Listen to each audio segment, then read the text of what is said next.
Hi. So today I may start what might be a new series. I have been wanting to reread the biblical text. When I was a child, I was obsessed with it. I read it backwards and forwards. And I had problems with it. I mean, of course, it instilled fear in me. It's trauma-based mind control, period. It uses several psychological tactics, one of them being the good cop and bad cop, for anyone to think that Yahweh and Jesus are the same character. Well, what happened? What happened? Because that's not the same guy.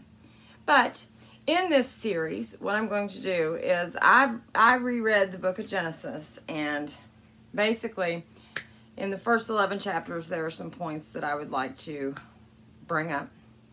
So I'm going to cut the video to sharing a screen, and we're going to get on Bible Hub where you can do the interlinear version or the Hebrew, which is the translation from English to Hebrew. You can also just do the standard King James version, what have you.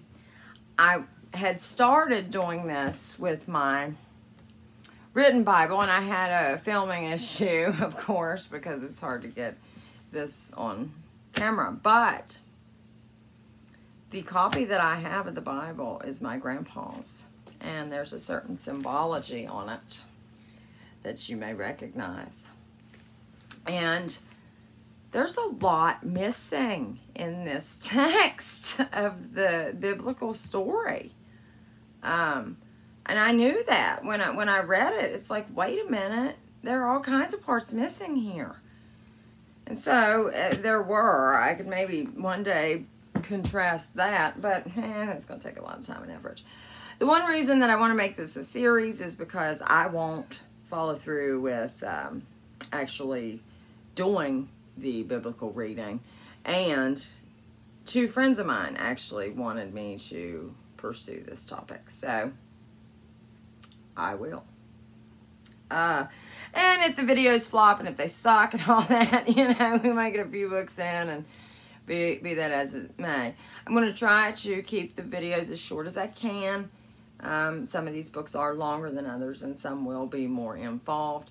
Like I said, I'm only going to cover part of the first 11 chapters of Genesis. It's a 50-chapter book, or 51, and there are a lot of tales in it and things like that, but I just primarily was drawn to what I was drawn to. So, let's get to the text. Thanks for watching, and if you enjoyed this video, please share. You may or may not see my face again. I don't know if I'm going to do a conclusion or not. Have a great day. Okay, so we are going to go to Bible Hub. Now, I'm probably not going to read in the interlinear version because it is confusing and I'll have to flip more pages and all this. But I want to show you that we're on the Bible Hub homepage. You can click right here on interlinear, and then it will show up the interlinear Bible. You can click it again. Okay. And you can open it, and then it will, go right there. You can go to the different chapters. You can go to 2nd Chronicles, Chronicles 2nd, as like that. Okay. But we're going to go to the King James Version, and we're going to go to Genesis 1. Okay. And we're going to read some of this chapter. Like I said, we're only going to cover parts of the first 11 chapters. Okay, in the beginning. Now, first off, let me say, Genesis reminds me of the word genetics. I don't know what the actual definition of the word Genesis is. I would be interested to see. But if you followed my last video, the Adam and Eve story tells a very different account of this text. The Adam and Eve story is translated from the Naga glyphs directly to English instead of through Greek and Hebrew. The original creation story did come from Naga glyphs. Okay. But Moses translated it very literally. And then Ezra retranslated. So many things have been lost in translation. But, the beginning. In the beginning, God created the heaven and the earth. I would like to point out that during the Council of Nicaea, allegedly, the Catholic Church took out the words, the Elohim and God. It used to say in the beginning, the Elohim and God created the heaven and the earth. I will be able to point out to you later on in this chapter where they missed some of the tense. Okay. And the earth was without form and void, and darkness was upon the face of the deep, and the Spirit of God moved upon the face of the waters. Now, it is highly possible that it would have been void and wiped out and rebuilt. This does not state anywhere that this was the original creation. And God said, "Let there be light," and there was light. Now, notate that this is daylight. This is not the sun. The sun is created later. Daylight and the sun are separate.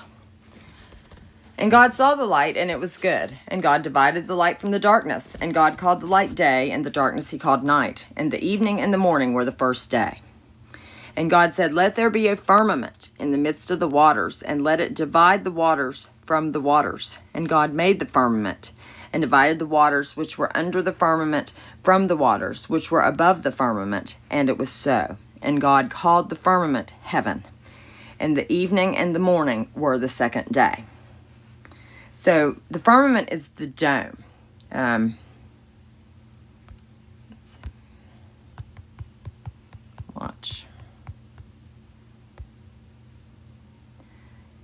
Firmament is the heavens or the sky, especially when regarded as a tangible thing, a sphere or world viewed as a collection of people. Okay, so the firmament is the dome. And so under here we're on verse 9. And God said, "Let the waters under the heaven be gathered together unto one place, and let the dry land appear." And it was so. And God called the dry land earth, and the gathering together of the waters he called seas. And God saw that it was good. Okay, now I'm going to skip on here because we don't... at verse 16, he talks about, "And God made two great lights, the greater light to rule the day and the lesser light to rule the night. He made the stars also." Now, I do feel the moon is artificial. I am questionable about the sun being benevolent. I'm not sure. "And God set them in the firmament of the heaven to give light upon the earth, and to rule over the day and over the night, and to divide the light from the darkness. And God saw that it was good. And the evening and the morning were the fourth day." Now, in verse 14 here, he says, "And God said, Let there be lights in the firmament of the heaven to divide the day from the night, and let them be for signs and for seasons and for days and years." And that's telling us that we're going to use them for signs, such as astrology, things like that. Okay, now, we're going to skip down to verse 26. Oops, this isn't like a Bible. Here.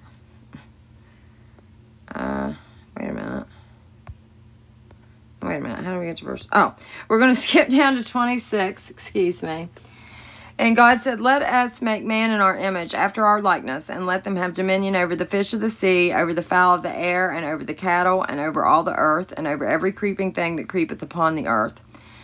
So God created man in his own image. In the image of God created he him. Male and female he created them." So, do you see that? Let us make man in our image, after our likeness. This is talking about God and the Elohim. And then, somewhere in here he uses the word replenish. Oh, yes. In verse 28, he says, "And God blessed them, and God said unto them, be fruitful and multiply, and replenish the earth, and subdue it." So replenish. Replenish means that it's been wiped out. Does it not? Let's see. Let's define replenish.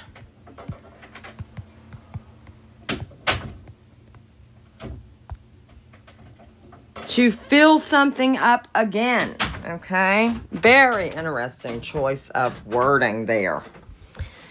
Okay, now, here on 2:7, he talks about, and the Lord God formed man of the dust of the ground and breathed into his nostrils the breath of life, and man became a living soul. I take this that the life is the breath, and that the first breath is when you take in your soul. I believe it says that somewhere else in this book, actually, literally. Okay, and then, now we've got the serpent that comes in Genesis 3.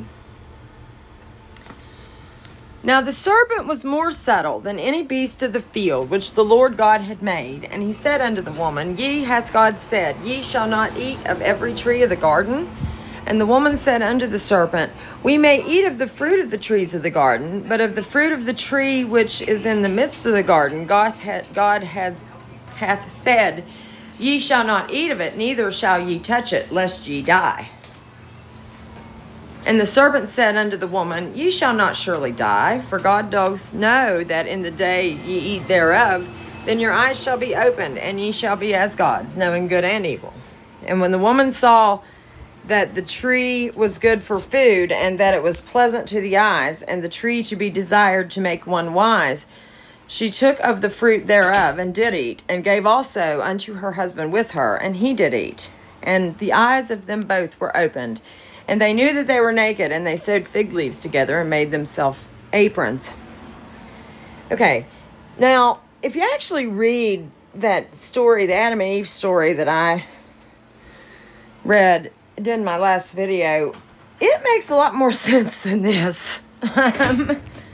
But, okay, we'll go with this. So, it was the tree of knowledge of good and evil. So, God wanted the people to frolic around in Eden naked and having sex and replenishing the earth again, and just to worship him and have no higher knowledge and have no ability of potentially ascending later. I mean, ascension is a legitimate thing that actually does happen. Now, granted, this is an artificial reality, but God reminds me of the demiurge, especially later on in these texts. But okay, we shall see. Now, after this, I wanted to skip to,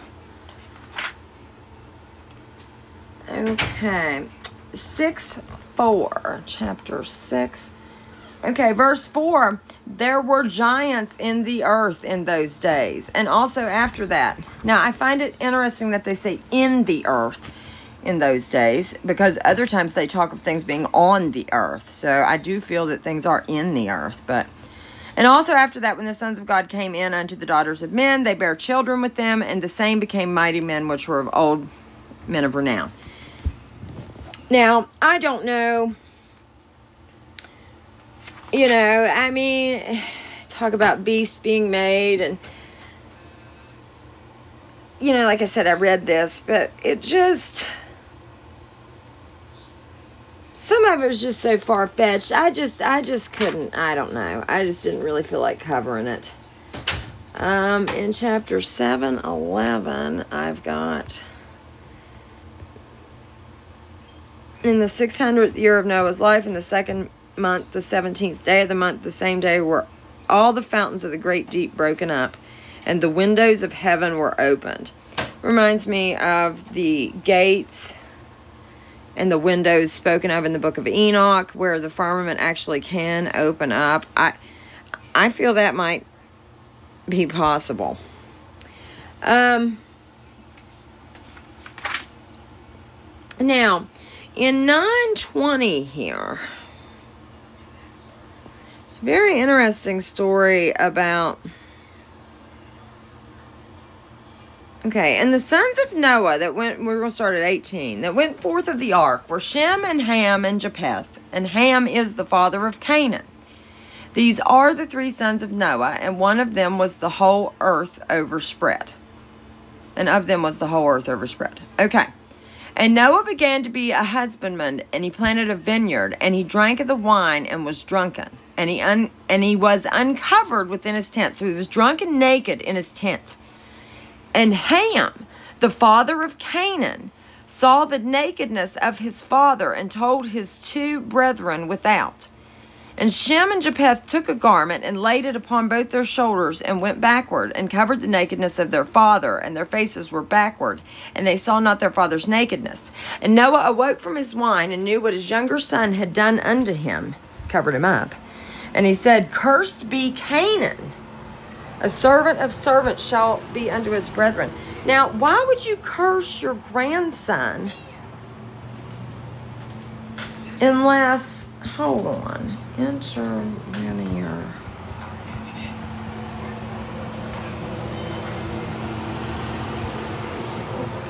Let's see, it was verse 9. Okay, and what verse was it? Unless he had told or he had seen something, he had done something to the grandson. 9:20. Okay, where are we at? I don't even see the numbers here. Genesis 9.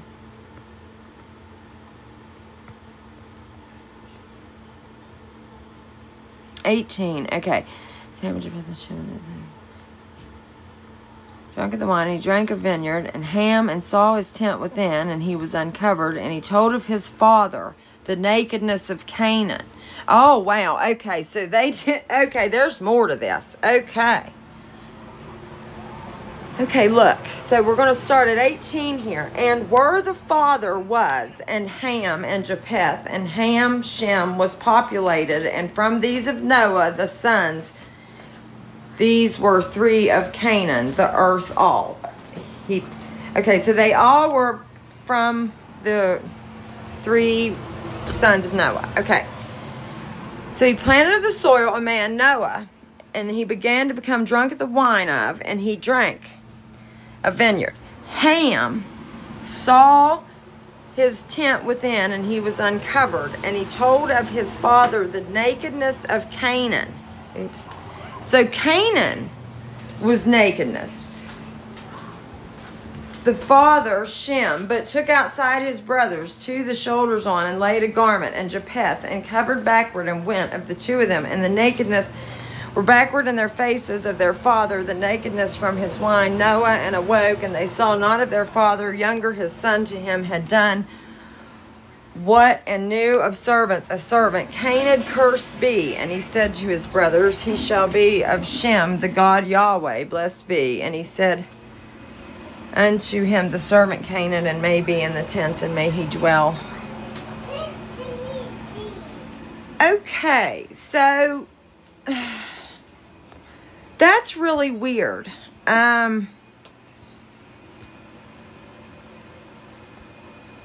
That's really, really weird. Okay.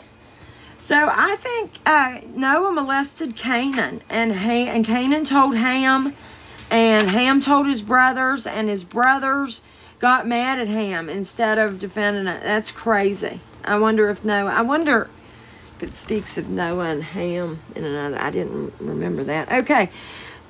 All right. Well, and the last chapter I want to talk about is number 11 here.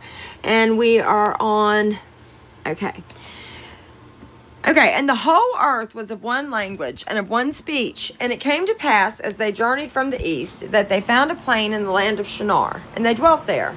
And they said to one another, Go to, let us make brick, and burn them thoroughly. And they had brick for stone, and slime had they for mortar. And they said, Go to, let us build a city and a tower, whose top may reach unto heaven. And let us make a name, lest we be scattered abroad the face of the whole earth. And the Lord came down to see the city and the tower, which the children of men builded. And the Lord said, Behold, the people is one, and they have all one language. And this they begin to do, and now nothing will be restrained from them, which they have imagined to do. Go to, let us go down there, and confound their language, that they may not understand one another's speech. So the Lord scattered them abroad from thence upon the face of all the earth, and they left off to build the city. Therefore is the name of it called Babel, because the Lord did there confound the language of all the earth. And from thence did the Lord scatter them abroad upon the face of all the earth. Now, you know, they speak of the people being bad and all these things, but, you know, what these people were guilty of a lot of the time was just wanting to pursue another god or wanting to ask questions. So God doesn't like that they have united. Oh, no, you know. Now, if I were a benevolent God, I would want my people to unite. I would want them to live in harmony. I would want them to be able to, you know, do anything their hearts desired. But if I were in power and I knew that I shouldn't be, or I, you know, wasn't worthy of it, or I was jealous and wrathful and all of these things, or if I was trying to hold these people down, then no, I wouldn't want them to unite. So, you know,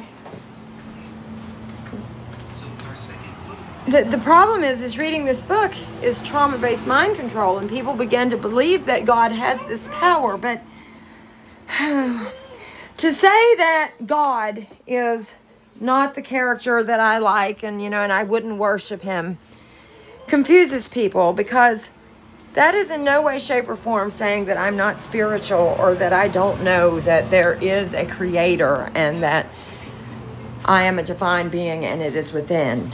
Okay? I see this book for what it is. It's a control program, and it actually caps one's consciousness, because people are so afraid to ask questions. I promise you, people, that if you ask questions about, you know, who is God and what were his intentions, you will not instantly just be set on fire and cast down, okay? And I'm sorry, but no benevolent creator would eternally damn a creation without coming down out the sky and saying, look, people, you've got one life and this is it. And no, this book doesn't count.